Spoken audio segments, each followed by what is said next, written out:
Heute gibt's mal in meinem schlimmsten englischen Podcast, meinem Stammzellzwilling, dem Scott Cantrell aus den USA, genauer gesagt aus Tennessee und wer es ganz genau wissen will, aus Cleveland. Ich rede jetzt dort über seine Stammzelle-Spende, die er von mir gekriegt hat und wie es da war damals, 2019, wie die ganze Vorgeschichte war bei ihm und wie die Geschichte dazwischen war, zwischen Stammzelle-Spende und unserem ersten Treffen 2021 und was seitdem so passiert ist zwischen zwei Männern, zwischen zwei Herren, zwischen zwei Menschen, die sich kennenlernen durfte und irgendwo miteinander was gelernt und ermöglicht habe, füreinander, miteinander und auch vielleicht für andere. In dem Sinn, Unternehmer, gäbe Lebe ist auch vielleicht so entstanden. Und ich danke Scott für das Gespräch und für die Gastfreundschaft. Ich bin gerade im Urlaub bei ihm.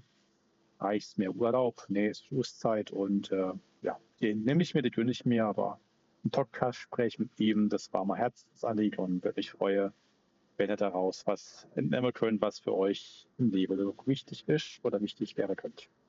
In dem Sinn. Hi, Scott. Hello, Tobi. The thing is, my English is so bad. I try my best, and we find the ways to figure out what's going on with you today and what's going on with us today, and maybe a bit side of myself. But you're on focus because in my thoughts, you're my hero because you get me closer to life in the way of what's really matters in life, what I'm living for, what I have to do, and in which way I can make a purpose. I'll find my purpose and make a difference for others. That's the reason that I want to record a podcast with you to talk about, and it's based all by that you are I'm your donor, and let's talk about. Well, I appreciate that because in my eyes, you are my hero because you were able to donate to me to save my life. And without that donation, I would not be here today. So you are my big, big hero. And the thing is that your purpose in life is to serve others. That's the way I feel towards you. And I think your goal is to serve others and to give to others. And that's what you did for me. So I am very appreciative of that, for sure. How do you think can we serve others to others? Well, so in my opinion, you served me with your donation of stem cells. I'm able to serve others because I am still here. I'm still alive. So you have given me a purpose to be able to serve others and to share maybe not what you did for me, but I can do it in other ways to serve others. And how we can find maybe to serve others if you don't know how we can make that happen? Well, there is a lot of need in the world. There is needs from people that are homeless. There are people that have needs of different health situations. And there's people that are just in need of all kinds of things, food, clothing, money. There is such a need for that I think that we can go above and beyond what we are doing now to help others in that respect. We have the ability to provide people with things that they need. And I can do that. We can do that through our donations of different things. And that's a good way that we can serve others. What I see in the world is we have one like a mirror in our hand. It's called smartphone. Mm-hmm. And it took a lot of time and it takes a lot of time during the day, and it's not easy to throw it away in that way, to spend the time for others. You say sometimes TV is my life. And sometimes I struggle with the stuff. I will be honest to you, maybe it counts on other ways in my life. I spend a lot of time on YouTube or something, and sometimes it makes sense because I try to figure out do it on your own, figure out how you can make something happen by having an issue. That's the good thing on YouTube, but there's a lot of trash, and how we can find my English, so I'm so nervous. Do you understand the time we rest or we take for iPhone? And so it's, in my opinion, trash time. Exactly. I think our cell phones, if we did not have cell phones, life and society as a whole would be so much better off. We spend so much time on our cell phones, and it's the same as if you were watching a lot of TV. There's nothing really good on TV, and there's nothing really good on cell phones other than communication between each other. I think our children are growing up now with the cell phone syndrome, that they have to have those cell phones at an early age. And I think there's a lot of things on those phones that deter us from actually living life the way we should be living it.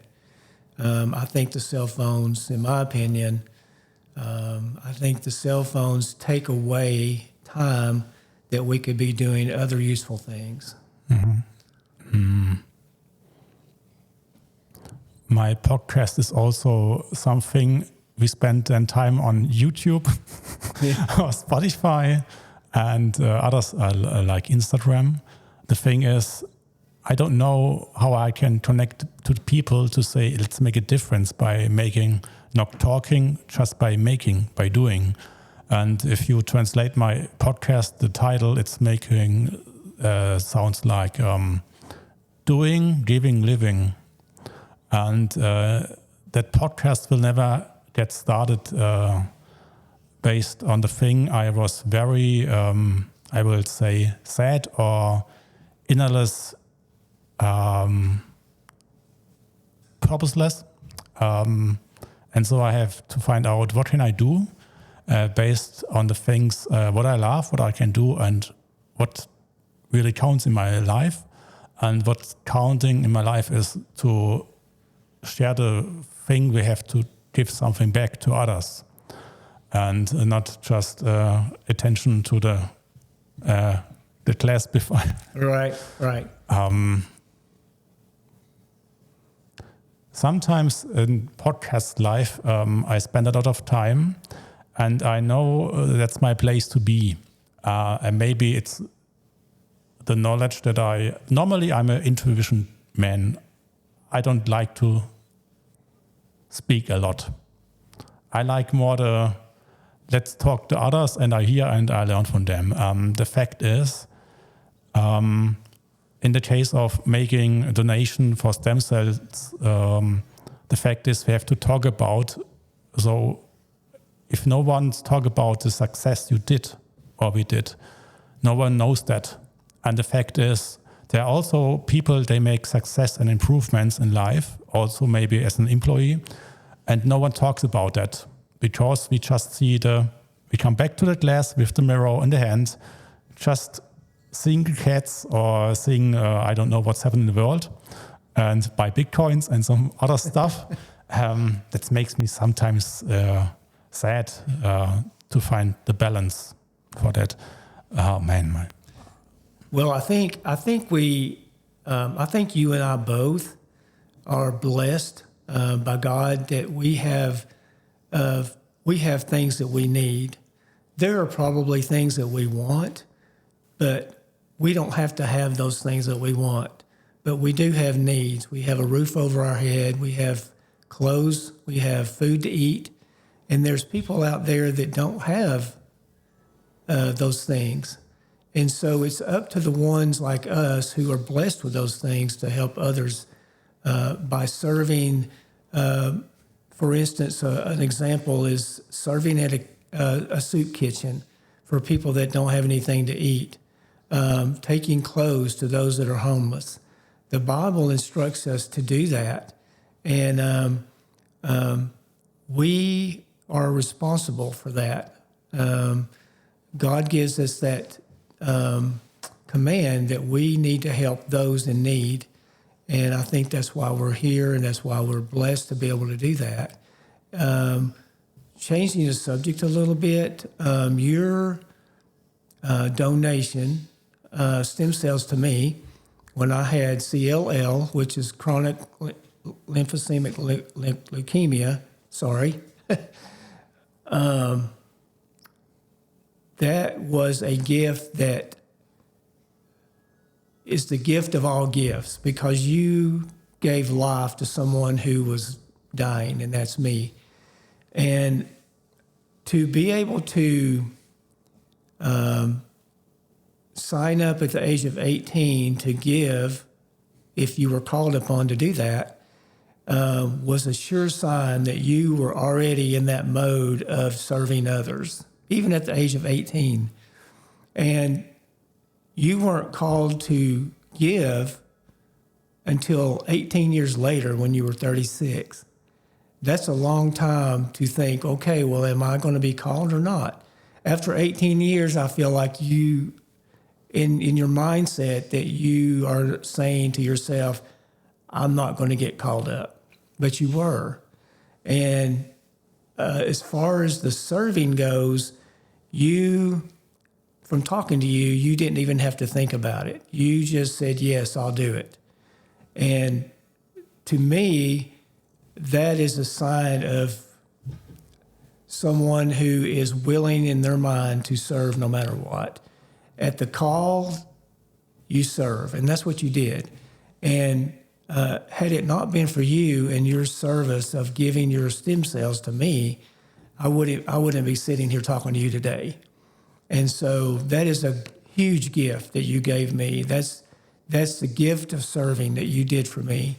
And was it an easy journey after that, after you gave? No, it was not. I had a long, hard journey after that, but I'm here, I'm healthy, I'm alive, I am here and serve others because of what you did for me, and because God commands us to do that. And so I feel so fortunate and blessed that you were in the world, even though it was a world away in Germany, to say yes to someone that you didn't even know. Mm-hmm. So I feel like that is a blessing that you have of service that you are willing to do no matter what. It's interesting that you say the journey after that wasn't easy. Of course not. The thing in my life is, as I hug you for the first time or we write emails, I realized there's something just started. And the thing is, my journey gets more and more difficult, because I am sometimes in my life have no patience, because I want to do something really, really great. Whatever is really, really great. And to know that the life here is that somewhere else will end, and you cannot say when your time comes. Right. It makes me very, the patience is not really good in my thing. Have you some thoughts about or some feelings about that? Well, the journey that we started together, after 2 years, we were able to communicate and share personal information about each other. For 2 years after my transplant, we were allowed to communicate, but we could not add any personal information like our name or where we lived or anything. And so after 2 years, you came to the U.S. to see us, and we got to meet, which was a great reunion, something that I and you also were looking forward to in a big way. And so after that visit, you have been here about every year except for maybe one, and sometimes 2 times a year. And each time you come, I can see the growth that you have from the time you left till the time you come back. I can see growth in you and how much service that you obviously want to give in a big way. And I think as far as patients go, we as a human, we all struggle with patience, I think. And I know for me, I have to pray that God gives me patience on a daily basis. And if I didn't do that, I don't know if I can handle some of the things that we go through, trials and tribulations and things like that we go through, dealing with just everyday life. We have to have patience. That's just part of the world that we live in. And to struggle with that, which I do, I struggle with that. I have to go to God and ask for him to give me patience on different things. And amazingly enough, if you have the faith in God that we have to have, or we need to have, he grants me those patience. I can't tell you the number of times that I've been in a situation where I did not have patience for things. And I'd have to step back from that situation and go, God, give me the patience to handle this. And God does. God gives me that. It may take you and I to step back for a moment from things that we need patience in and say, hey, let's think about this a minute. Let me think about how this is going to go and how it should go. And so I think we all deal with a little bit of impatience, but we have someone that we can go to and get those patience fulfilled. And that's what I have to do on a personal note. Really, would you share some points in your life, or one point in your life with a lot of no patience, with a lot of struggle anyway? So you have children, I have children, and raising those children, there are times when raising those, as you well know, that they try our patience a lot of times. And so in order to be able to kind of deal with that, like I said before, you kind of have to stop yourself before things get out of control. And you have to step back and go, now listen, this is something I need to deal with in a different way than I think I should. And so mainly it's just everyday things. It's your kids. It's just everything in the world that you deal with on a daily basis. So driving down the road. If you're in a car and you're driving down the road and you get cut off by another car, or someone's not going fast enough and you're in a hurry, that tries your patience. But you just kind of have to step back from that and go, okay, there's a reason this person's going slow. There's a reason this person pulled out in front of me. You know, there is a lot of what they call road rage nowadays. And those people that have road rage usually end up in a bad situation. So you don't really want to go there. And there's just other things. It's not just driving or your children. It's just everyday things that you have to deal with sometimes that you have to have the patience to deal with. Okay, thanks. I'm sure you had times with the times of having blood cancer, a lot of not patience by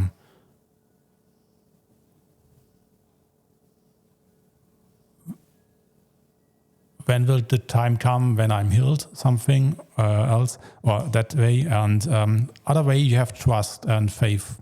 The thing was, by myself, I get a letter that I can donate.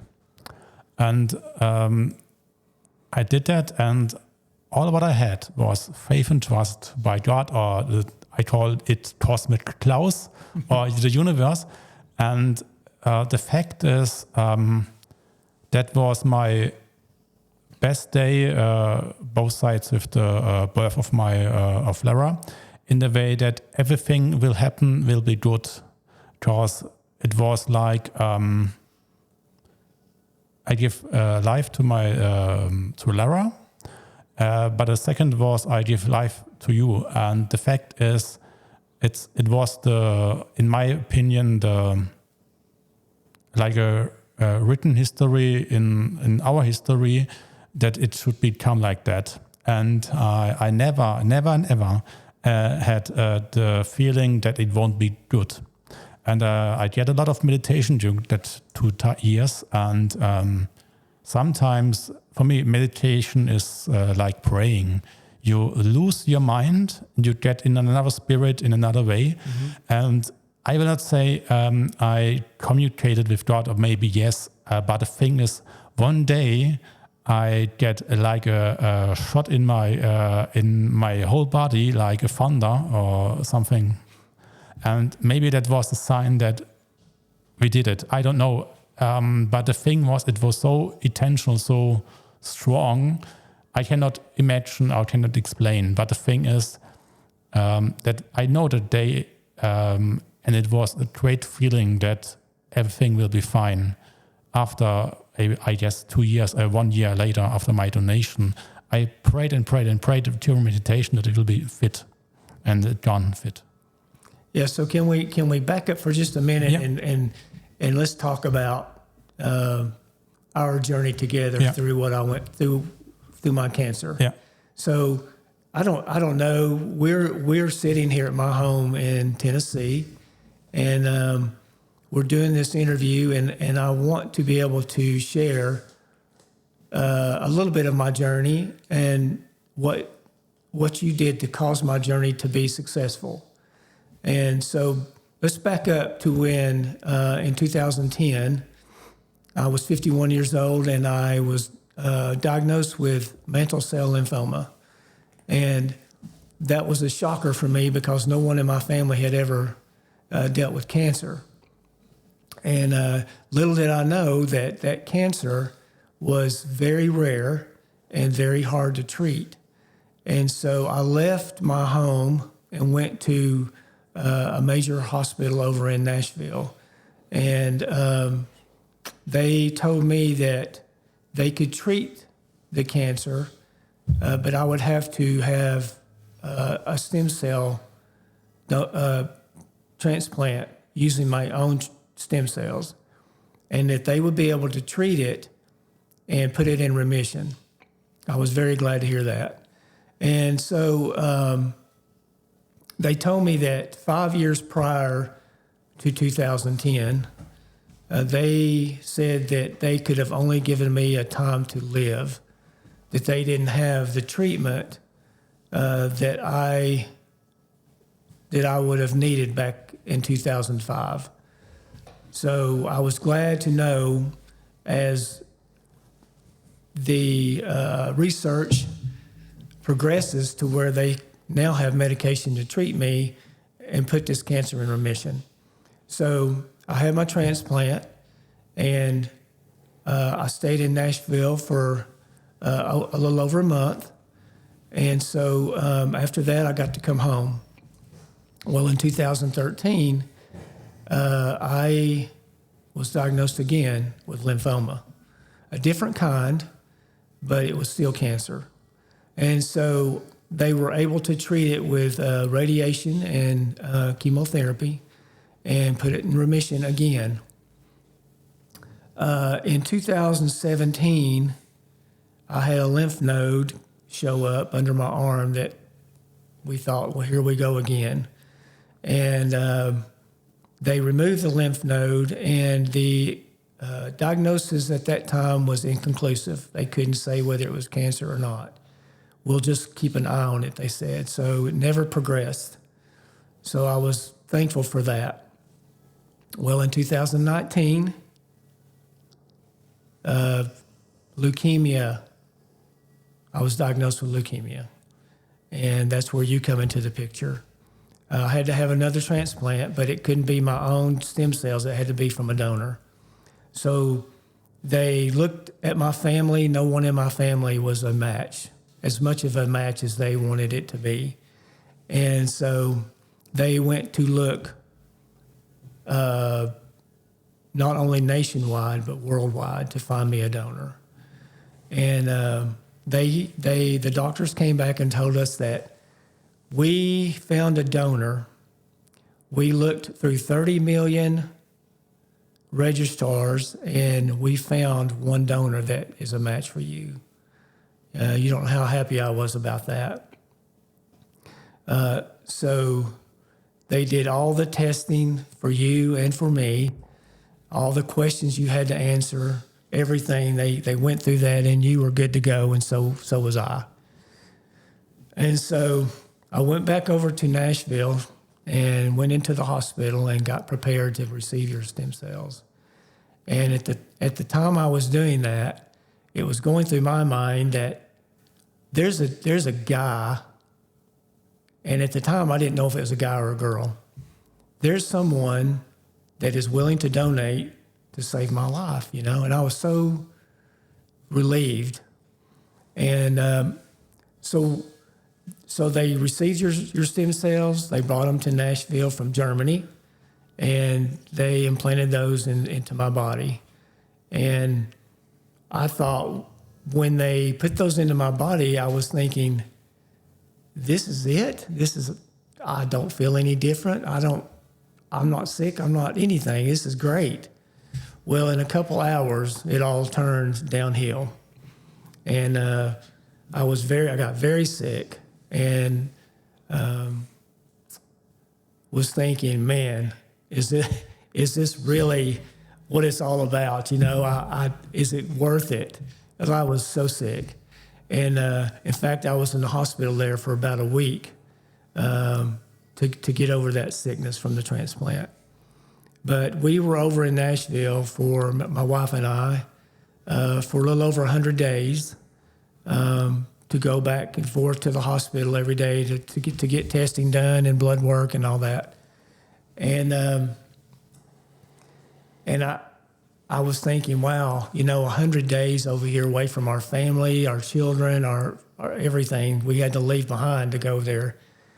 And at the time, I was thinking, man, is this really going to work? You know, and I have faith. I have a lot of faith, and that's what I had to lean on during that time.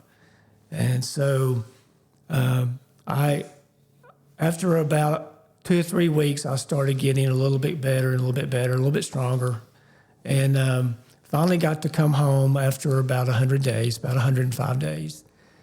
And it was just a huge journey for all of my family, not just me, for my wife also, because she was my caretaker.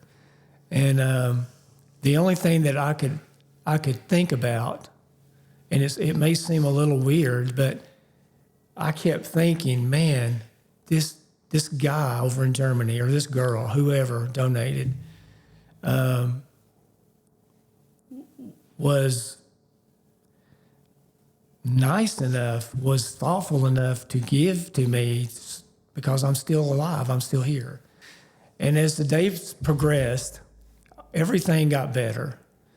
And then the wait was to be able to see you if you had agreed to that.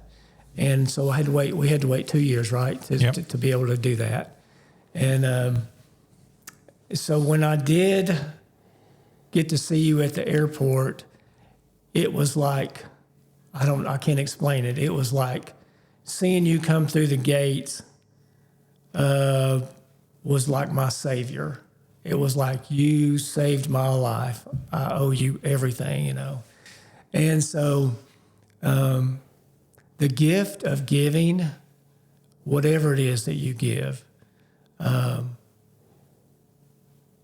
if it's to someone else, it's the biggest blessing that you can you receive blessings from that.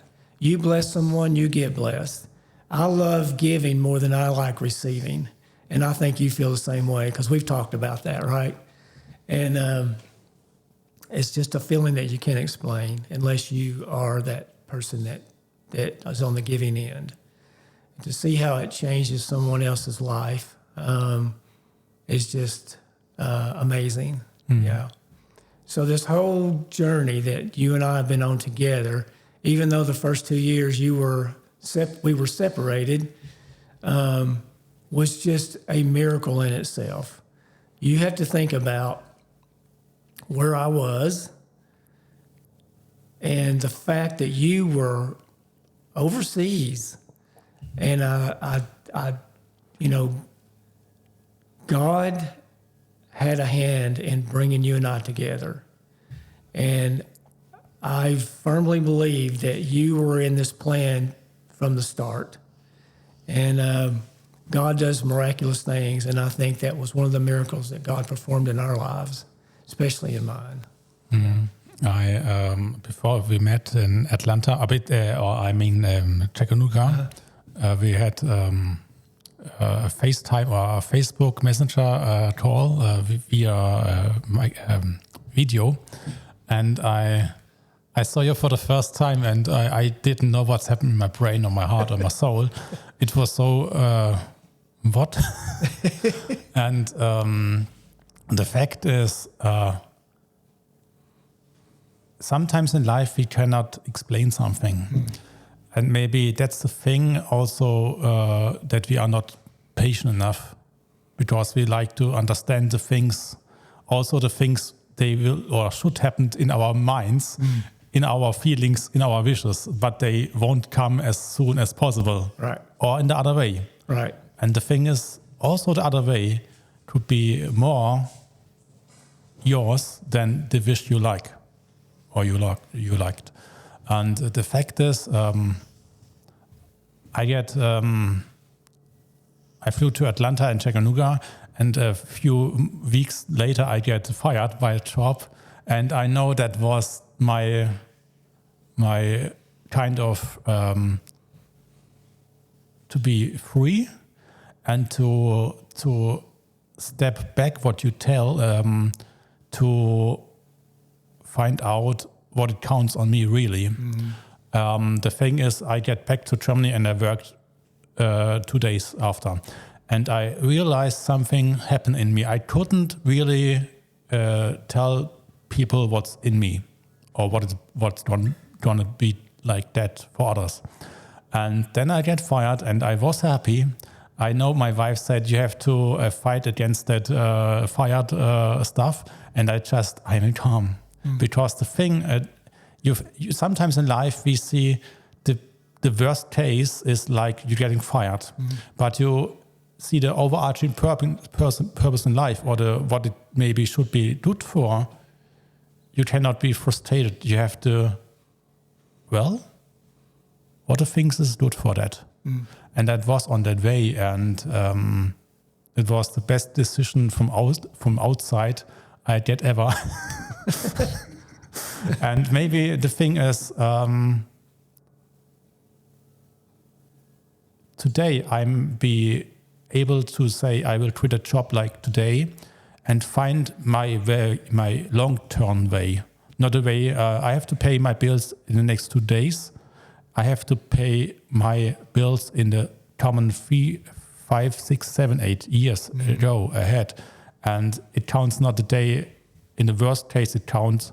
Maybe in my thoughts, the worst case is in my life, if I do something what I not love and what I am not good enough, just pay taxes and pay my house and so I have the courage, and it's more than courage is more than give something. It's really, you have to trust something really, really hard.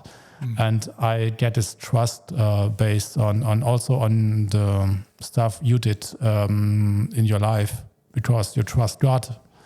I care for some guys, it calls me Klaus.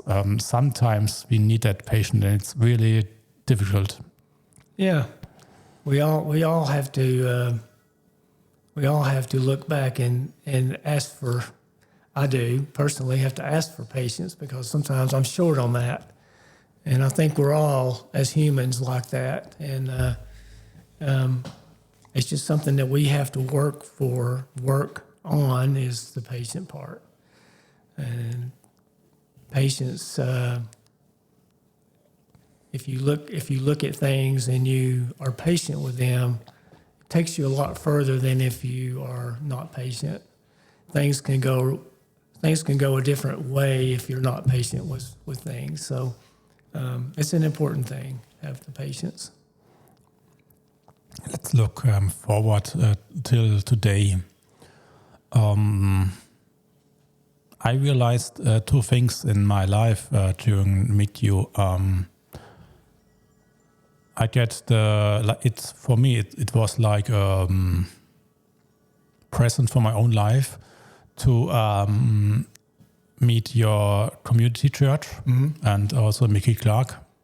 For me, he's the best influencer in life, in that way that he doesn't say, let's buy that and that stuff by 20% discount with the text, I don't know, shit.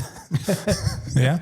And the thing is, he changed my way in thinking about God and talking with God, maybe also, like never before. And the second thing is, I get to say, okay, I will come together with Jesus or God or who else by getting to the water. You know what it's called? Sorry. Baptism. And at the day, I know I was in Cleveland by yours, and the day was heavy weather. It's pissed. And I sat on the front yard by your old house, and I realized what's happened in myself, and I cry like like from above. It was really crazy, but that cry was like everything is done, and I'm in comfort zone in the good way. And a few days later, I took the plane from Chattanooga to Atlanta, and I know that was the last step from the bottom of the US till the plane. And I realized something talked to me, and it was God or something. I felt really like weightless. It's really true. Like you walk on the moon. Yeah. You had that feeling, that trust that something is different. Yeah, and the things in life by myself happened on the way a lot. Also make a bit pressure, which may not good to looking forward, and make pressure to step forward and the next step forward. But it gives me more strength and more power than before. Like have a conversation to God. Yeah. I mean, when we accept Jesus, as our Savior, when we accept Him and are saved, and you're baptized, it's just, I can explain. It's just a lift that you have, that everything is going to be okay, and that your mind is clear, and it's like walking, like you said, it's like walking on clouds. And it's a change of life. It changes your life completely. But it's not always walking on It's not always that way. And God tells us that it's not always going to be that way. You're going to have trials and tribulations in your life during the walk with Him. But the thing to remember is He is always with you during those trials. It's comforting to me that to know that He is there with me no matter, just like when I was going through the cancer. When I went to Nashville, and I was over there for a little while, and then I came home for a bit. I was scared. I was like, I've got this cancer that's it's a killer, and I was scared to death. I was honestly scared to death. And the church, not the church I go to now, but a previous church had sent me a lot of cards, and I was reading them on my way home. I wasn't driving, by the way. I was reading these cards, and man, I just started crying, and I thought, I have to ask God for peace. And so I just, right there in the car, I just prayed, God, give me peace over this, And it wasn't an hour later, it wasn't a day later, it wasn't a week later. God gave me peace at that very moment that I asked for that. And from that point on, after that whole journey, I was at peace with everything. I wasn't worried about anything. I wasn't concerned. I wasn't living out of fear. I had peace, and God had given me that peace to go through that journey. And, when we go through trials and things like that, and we're going to go through them, we all are. If you have God in your life and He is walking that with you, it makes such a difference. I wouldn't have wanted to go through that journey without God in my life. And so the peace of everything that you can experience through things like that, and not just cancer, it's different things in your life. You may have a financial situation that you're burdened about, or your marriage is falling apart, or your relationship with another person is falling apart. If you have God in your life and you ask Him for peace and to help you and guide you through that journey, He will do it. And that's to me, that's the only way that I can go through life, is to know that God's right there beside me. I try to explain people what I'm thinking or realize in my life. It's based on God's stuff or God's wishes, because it makes no sense for others. I just say I trust in God and life and universe and my own. And the thing is, I was never so close that I can let go and take God's plan for me, which is not easy. It's really not easy. And right.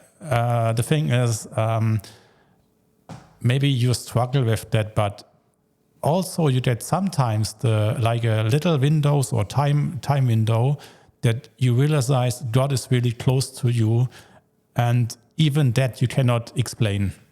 It's my opinion or my thing about it. And the thing is, sometimes we have to just start something, and that is also not easy. Yeah, just to start thing. Yeah. But if you feeling that is based on God's wishes, or something resounds on you, which you also cannot explain, it's just feeling like warmness, safetyness, love, joy. But more, I think love is the best way to explain it. And everything runs. Maybe not too fast, but it runs. And the thing is, I started the podcast for about exactly 1 year, and since then I realized I'm more closer to myself than even before, and that it was 3 times I get a conversation from above.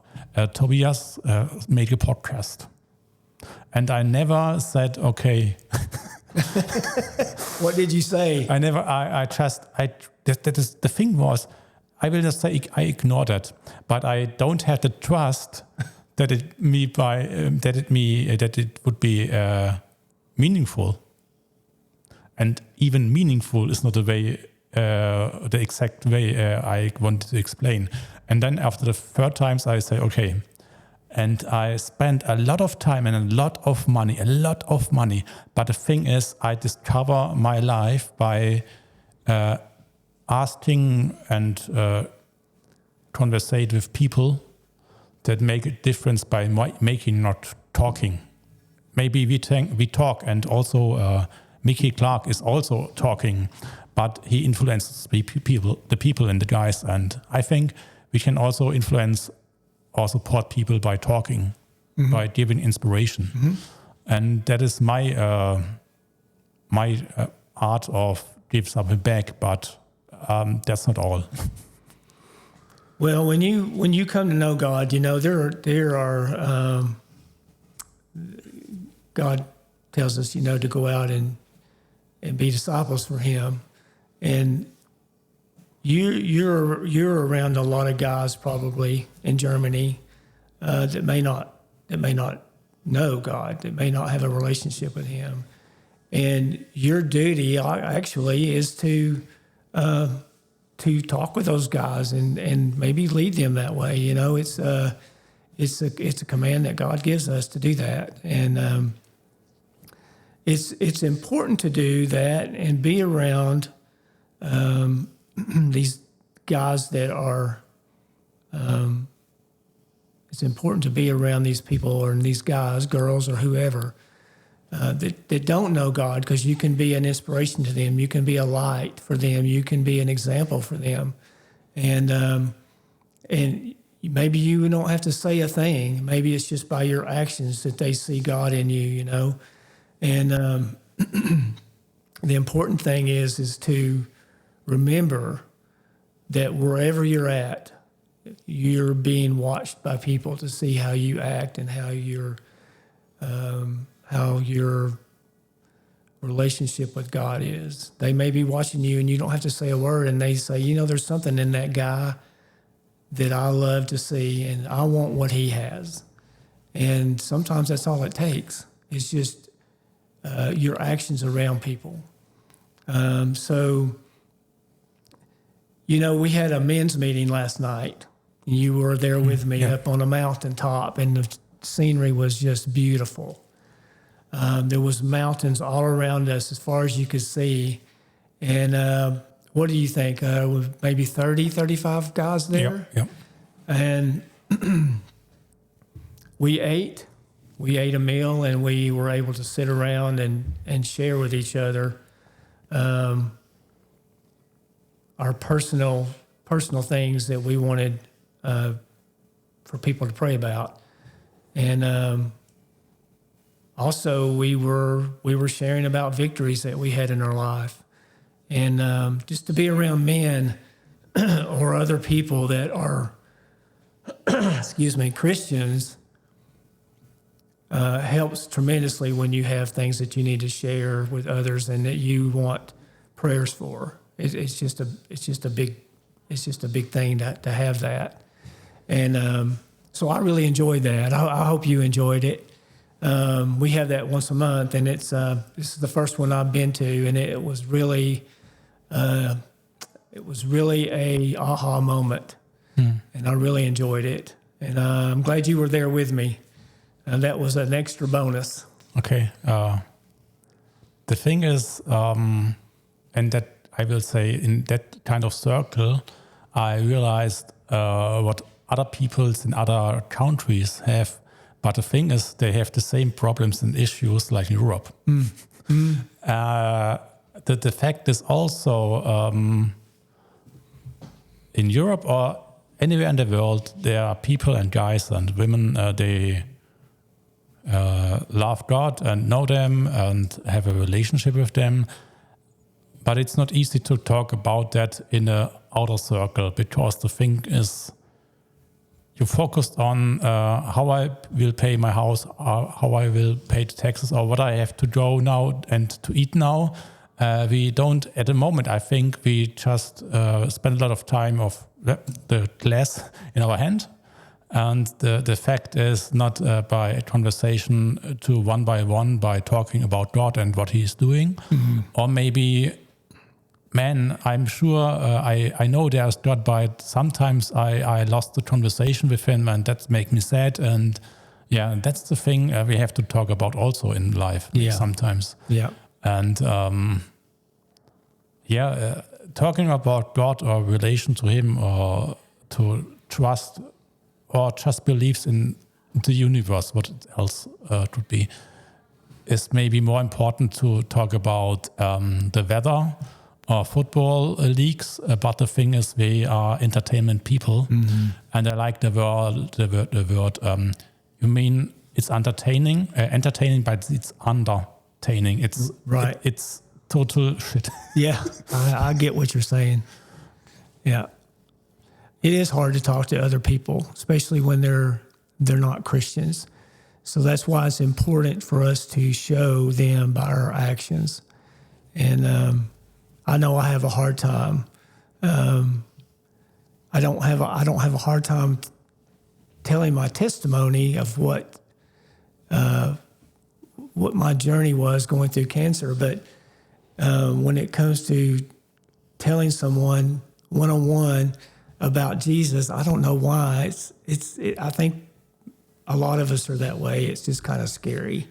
And I'm afraid I don't have the words to say that I need to say to them, you know. So you're right.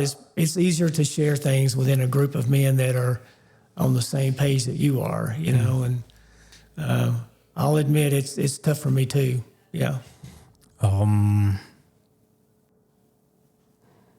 You get married with Becky. That's your second or your third wife? Third. The third. I don't want to say that it's bad or something. I just think it's great that sometimes in life we need a lot of rounds to take till we find the really best way for us. And what I learned from Becky, she wrote me a quote by meeting the first time to Your Present the Bible, which was in the Luther Bible. It was German and English, both. And she wrote a quote like, this life on earth is limited, but the way by God is unlimited. And that gets me so much, gets me so strange. That is one of the quotes that the most impact in life for me. It's like maybe you know I watched on the plane to Chicago, the Equalizer, and the first one. And the thing is, there's a quote of Mark Twain. You have 2 days. They are very important. The first day is the day of your birthday, and the second day is the reason what you're living for, like that way. And the thing is, there are many quotes in life. You have to just be open for it and let it come to your heart, and not, next swipe. And that resounds me a lot. And I know I had that quote in my hand in the Bible, and I cried because there was a circle get closed by the thing, I served your life. And the other way, I know that maybe I saved your life here, but you also saved my life looking forward that I will be live forever in the clouds or something. In heaven, yeah. And that was one of the quotes. It makes a big impact for me. Yeah, well, good. I'm glad that was able to impact you so much. Yeah. I'm out of lines because it's very difficult to speak English and to make a podcast. Also, it's shitty. It's good. It's good. It's all good. It's all good. Do you have something you want to share with us or with me that we don't talk about at the moment? Not really. Just live life every day, you know, and live life for God. It's sometimes not easy, but we still have to hang in there and listen to Him and trust that He's going to guide us in the right path. He has plans for all of us, And he has plans for you. He has plans for me, for everyone. And so I think it's important just to listen, to talk to God all the time. And if you talk to him, he will talk back to you. So it's just a thing of trusting him and following him in the path that he has for you. So that's I don't have anything else to say about that. Yeah, It's like Forrest Gump. That's all I have to say about that.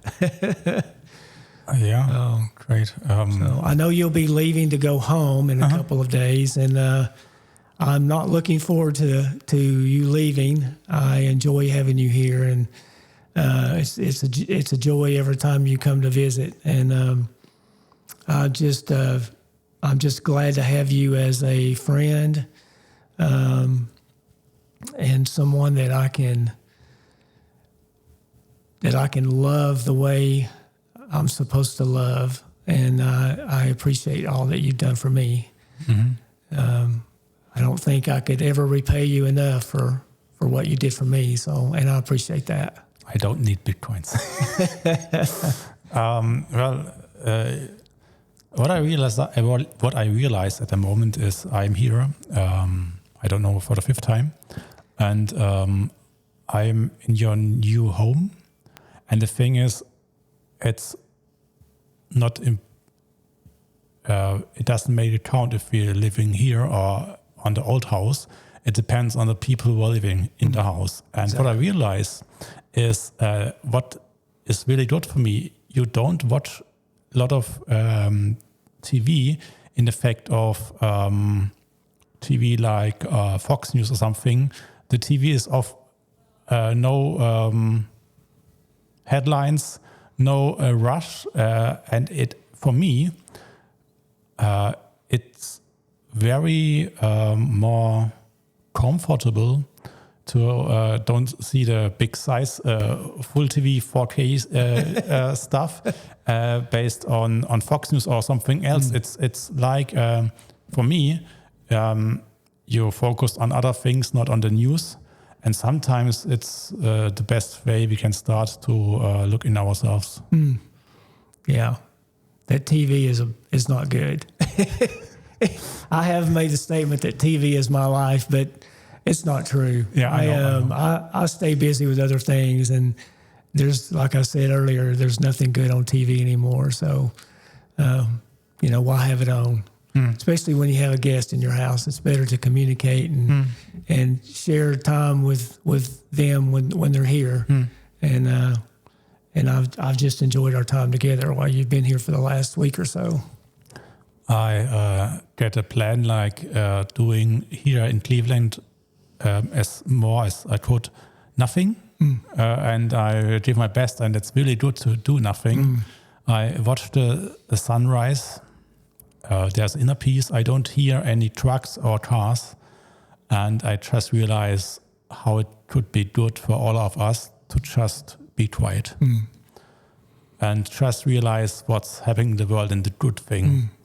And that we can trust to God or Cosmic Klaus or the universe. Each day will come and we have the chance to make it better. That's exactly right. Yeah. Yeah, we all have that ability to make things better, Okay, I'm finished at the moment, okay. I think. I will say thank you.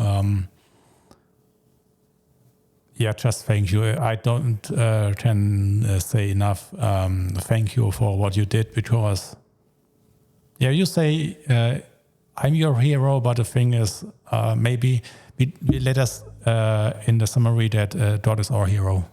That's exactly right. Yeah. Okay. Yeah. So thank you for having me on your podcast. Yeah, I don't know what will happen with that because it's English, but it will. I will release it. Release it to the world. Okay. Thank you, and Scott. I love you by full heart. And the thing is, one day we will die, and I will be always thankful that someone opened the door for me to get closer to God or somewhere else. And if I will pass that earth and go to heaven or you, I know it's all good. And the thing is, I don't have any fear to die. Yeah, me either. Yeah. Yeah, we'll see each other again one day. If we were to pass this old earth and this world, we'll see each other again. Yeah. I'm sure. Okay, so bye-bye. Bye-bye.